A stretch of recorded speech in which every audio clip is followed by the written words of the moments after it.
Hello everybody, this is Sabre Wolf. Welcome to another Final Fantasy VI Worlds Collide stream. Now we have a little bit of a pre-game show for you, but I am not alone in this endeavor. I am actually joined by Aprebs. Hello Aprebs, how you doing, bud? Hello, it's good to see you. I'm doing well. How you doing? Oh, I'm doing great. Now, before we get into this, Aprebs was the wonderful person that started this whole entire campaign back in November. I believe it was, is when we dropped that promo. Of the Coliseum That's event, right. getting over 40 people involved, which was amazing. That's awesome. Yeah, seeing the turnout was great. Being able to have the upper and lower bracket, like you guys showed up, and it's been awesome. Yeah, it's been great. And we've come all the way from November to February for this grand final match, Falcon versus Zenobian. But before we can go forward, we have to look in the past on what exactly happened and how we got here. Now, you are going to note that there is a name missing in this bracket. That is Falcon Hit's name. They actually beat Dr. DT and Taco Mage to move on in the winner's side of the bracket, and they were rewarded with, well, 2 weeks off of doing absolutely nothing until this lower side bracket sorted the rest of itself out. So, what was the rest of the lower bracket like? That lower bracket was a lot of, I feel like because it was lower bracket, it was kind of like there were no more like no holds bar, right? People just kind of went for it. They gave it their all because there was really nothing to lose, you know? So a lot of good races there. Yeah, double elimination match. Dr. Booby, Dr. DT, Zenobian beat Magre, and Double Down, who is the commissioner of a number of the leagues that we have around here. And if you want more information on that, head over to our webpage at ff6worldscollide/discord or just ff6wc/discord. You can get on all the events that we have going on. So the commish fortunately went down to Drulith, who is a multi-time record holder. Zenobian did move on to beat Boo. Taco Mage was the final, last one knocked out of the winners. They went down to Drulith, and finally we had Zenobian versus Drulith for the semifinal. A very interesting match there too. Oh yeah. That one was really interesting to watch. This little recap here. Seeing these people, even the people that ended up in the lower bracket, like there's just so many talented racers here and runners. If you want to learn by watching, if you're somebody who learns by watching, watch these races from the Coliseum tournament, because it's a masterclass of game knowledge, game awareness, and routing, which is just really easy to learn from because these guys are great. Yeah, and you saw on the screen there, Zenobian, each of the last 3 races he ran, he got ultimate by Kefka, so... but he survived each time, it's amazing. But finally, during the Goner draw, power-up, they get Cyan 4-shotted there to move on with a 1:16.11. Actually, was the fastest time in the tournament. Not a bad way nice. to end the run, really. Yeah, that's a really nice way to kind of close out, and then all you have to worry about now is grand finals.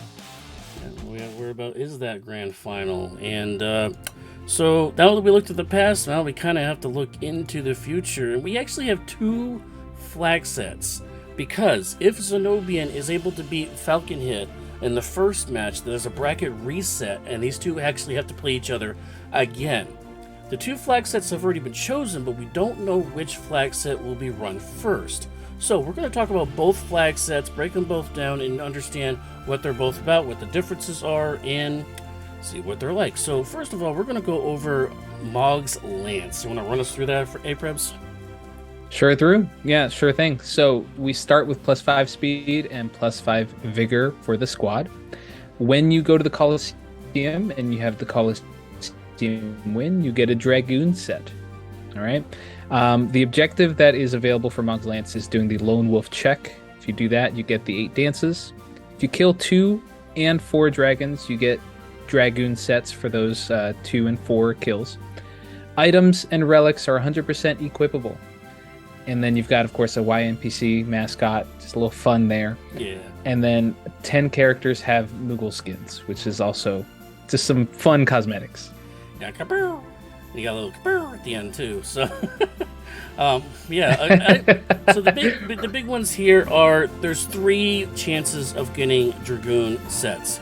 Now, what's a Dragoon set? That is the Dragon Boots, Dragon Horn, and a high tier spear. Now, it could be the Aura Spear, Pearl Lance, and I believe the Stout Spear is also a possibility, if I'm not mistaken.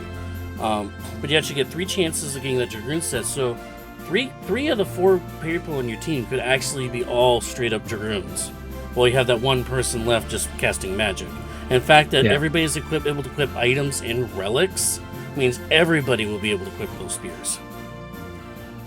Yeah, that's really important, because why get all these Dragoon sets if people can equip them, right? So having everybody being equipable, it's just going to make for pretty fun to watch offensive battle there. Yep, and of course the cosmetics, as you mentioned before, the YNPC. Now there is like a remove thing like that, doesn't do anything of that. All it does is just change whatever NPC you're looking into, like a Moogle or a Kokobo or something like that, just something silly. So just a little fun, little flavor. One question though is Objective Lone Wolf. You get all 8 dances. Now each of these flag sets are based off of a character, and that character is actually vanilla in their skill set, which means Mog will have the dances. But Objective Lone Wolf 8 dances, is that even going to be worth it, even though that's his only check? Because we are still on version 1.2 or 1.1 or whichever it is. That's a great point. Being on this version and not having that synergy to be able to go through the check and then have Kefkat Narsh and stuff like that, it is going to be... That is a great question. Is it going to be worth it to get there?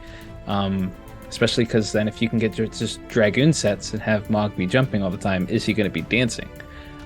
So that's really, I think, dependent on if the racers are going to find things that they like, items that they like, equipables that they like in their first couple rounds of looting, and see if that's something... if there's the chance that they don't find any healing magic or something like that, maybe they will want Mog to dance as a way to try to heal up the party. Something, very niche like that. But that's a great question. What do you think? I mean, dances are usually kind of not helpful. I mean, I can see the sunbathe being a thing. I mean, if you can roll the 8 dances and see what you get. Now, there is a buff on the dances that you never fall down, so you don't have that. If I do a dance that doesn't match the background I'm currently in, you have that fall down mechanic. That's removed. You always get the dance you get.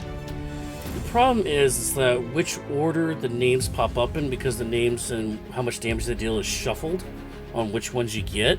So it's really like, can you get a good pairing of a good 4 set, like Wombat, Sunbathe, stuff like that? Yeah. I don't know if that's really still going to be worth it, because again, you still lose a control of a character, and you have chances where you may or may not get the skill you want. Yeah, I don't think it's really going to be the case. Versus we have Dragoon set, where I know I'm going to get a good weapon, I know I'm going to get a good couple of relics with it, where I know I'm going to get multiple hits, and I'm going to be immune to all attacks and damage while I'm doing it because he's up in the air. Yeah. So exactly. I'd rather just say Lone Wolf. I'll do the Lone Wolf for the check because that's his only check he got, but I'm going to go for the Dragoon set because that's where I know the offense is. Yeah. No, I agree. Unless there's like a very niche way to utilize the dances, I don't see... It's far outweighed by the Dragoon set utility. Yeah. So we do have one more flag set we have to get through now. The other flag set that was pulled by our lovely Commissioner Double Down is Sabin's Claw. Now, this one is completely different than any of the other flags we've had in this thing. You want to run through this? There's a lot here on flag here. This one's a lot. So starting with +5 Vigor and +5 Stamina, when our racers decide to go to the Coliseum and win, they have autosave and +20 Stamina. The game mode, this is one that's a little different. That's newer than the other sets that we've done so far. It's open world. And there's no free characters / espers. Another heavy blow is our start gold is 0, and the self-fraction is just a quarter. They do have the objective. If you get to suplex the train, you get the experience egg, which is a really nice boon. Another objective is Mount Zozo, Mount Colts, and Esper Mountain. You get auto regen. And now here's another difficult roll here is Espers have 0 to 2 spells, but they do have 100% bonus. No EXP eggs in the shops, Coliseum, or rewards. Yeah, so so the only way we're going to get the experience egg is by slowplexing that train. Now, there is a way to go back into the Phantom Forest a second time round to get the train, because, again, the bosses are going to be shuffled, so you're not going to know where the train is.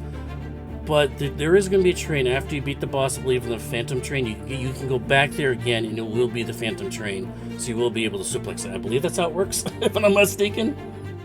I hope so, yeah, because that would be a great way to just get yourself there as quick as possible. So you have to actually run the train twice, and that's the only way you get experience eggs. You're not going to be able to get these cool experience eggs like we do in this other league called Ultras League, where it's like abundant apparently. Because every time I see a practice, I see some experience egg. But yeah, going back, no free characters or espers. We've had that the last couple of weeks, so that's nothing really new. Open world. What exactly is open world, and how is it different from our normal set that we usually do? Yeah, you tell us, because that's new to me too. Oh, that's new to you. Okay, well, open world means all the checks are on the table. Everybody's checks are open. It doesn't matter what characters you have in your party, all the checks are available. So if you have Sabin, Celeste, and Edgar, you can do Terra's wealth check. You can do Terra's treasure room. You can do the, with the cave after that. You can do Mog's wolf check. You can do Setzer's search the skies check. All the checks are available to you. So what this means is what is going to be the best pathing for the, for decent leveling and ease of flow, because there is no characters, no espers. So that means Shadows, Gao's father's house check, Setzer's cafe check. Those are not going to be character esper rewards. Those are only going to be high tier items. Okay? But, so it's really going to be who can find the best path and the fastest path through all the checks that are available to them in the game. Also, maybe weaving in the Mount Zozo Cults and Esper Mountain for auto regen. That's kind of nice. It's not great, but it's kind of nice. And that's basically what it is. I mean, so everything's on the table. Whereas before, we have character gating, which means you're bound to what you have for characters. So the 3 characters you have, those are the only 3 checks, or 3 sets of checks you can get. Everything's on the table for this. So then that means this could be, some people might hear that and think oh, this is great. I can just do whatever I want and there's nothing restricting me. But the big thing with that then is now you have so many options available. You get paralysis by analysis of thinking okay, since I have everything available, where do I go? And you have to start to become decisive and just make your decision, as opposed to well, I could do this, or I could do this, or I could do that. The more time that our runners take deciding on what their route is going to be, then that's going to start slowing them down. So yeah, that's going to be very different compared to everything else we've had so far in this tournament. And the other challenge of this also is the 0 gold quarter cost self fractions instead of half cost. 0 to 2 spells from espers.